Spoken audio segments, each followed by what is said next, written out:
Bonjour et bienvenue dans l'invité de Thierry. Nous avons le plaisir d'accueillir aujourd'hui Madame Schwartz. Vous êtes coach, vous êtes basé à Genève, vous êtes basé à Lausanne. Bonjour. Bonjour. On a l'impression aujourd'hui que les gens sont de plus en plus stressés et que les gens sont peut-être aussi déconnectés de la réalité. Est-ce que l'avènement des coachs dans notre société d'aujourd'hui est une plus-value? Je pense que oui, bien sûr. S'il y a beaucoup de coachs qui se forment et puis qui sortent, c'est parce qu'il y a un besoin. Comme vous l'avez dit, il y a beaucoup de stress. On est de plus en plus pressé par des délais. Les choses vont de plus en plus vite. On change de carrière plusieurs fois dans une vie. Et pendant toutes ces périodes de transition ou de grand stress, c'est bien d'avoir quelqu'un qui puisse être là pour soi, pour nous aider à prendre du recul, pour faire des bonnes décisions, pour se réaligner aux choses essentielles. Mais il y a quelques années encore, on n'avait pas besoin de ça. On constate aussi que l'avènement des coachs également est dû au fait que les gens sont au chômage et ils se disent qu'est-ce que je vais faire, je deviens coach.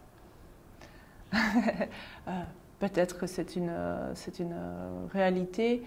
Je pense en même temps qu'il y a un réel besoin. Autrement, il n'y aurait pas autant de personnes qui s'intéresseraient à la performance, à plus de bien-être, à se reconnecter aux choses essentielles.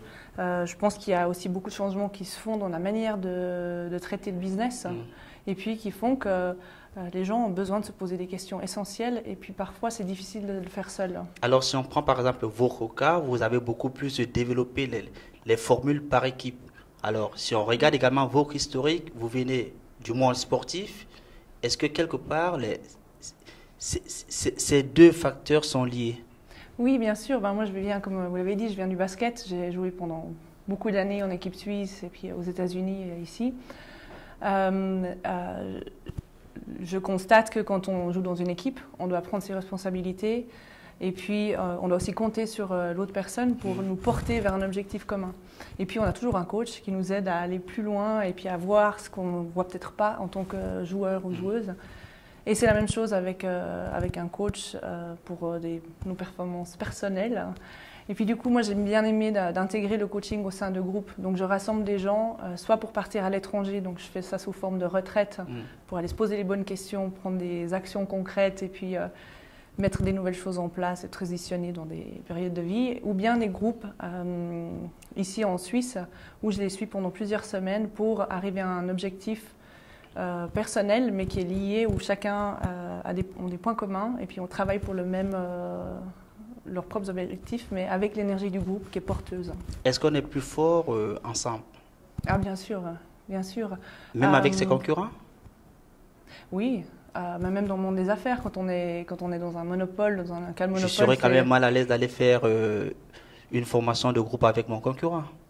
Oui, en général, on n'a pas des concurrents directs, mais des personnes qui sont dans des mêmes situations. Peut-être pas des concurrents directs, mais par contre, je travaille beaucoup avec des indépendants, donc des gens qui ont les mêmes soucis, les mêmes problématiques de se faire connaître, de faire de la prospection, toutes ces choses-là où des fois on se retrouve un peu dans des moments de doute ou bien d'impasse. Et puis là, de pouvoir discuter entre personnes qui ont les mêmes centres d'intérêt, ça permet de trouver, il y a des solutions qui émergent du groupe, qui permettent d'aller plus loin, de trouver des solutions plus vite. Alors concrètement, imaginons que nous allons faire un séminaire avec des personnes, chacun viendra comme avec ses problèmes. Est-ce que chacun repart avec ses propres solutions? Absolument. Absolument, c'est ça l'idée du groupe. Je viens, j'amène ma problématique, puis ensuite chacun dans le groupe a déjà vécu ça ou a une idée qui lui vient, et puis on lance ça et puis on reprend ce qui a du sens pour soi. Alors, il sert à quoi le coach à ce moment-là? Puisque c'est le groupe qui fait le travail. Absolument. Moi, je suis là pour... je regarde, je les encourage. Exactement. Non, je suis là pour guider la discussion puis amener les sujets. J'ai aussi une assez longue expérience dans le monde des affaires et puis j'amène aussi mes connaissances par rapport à ça.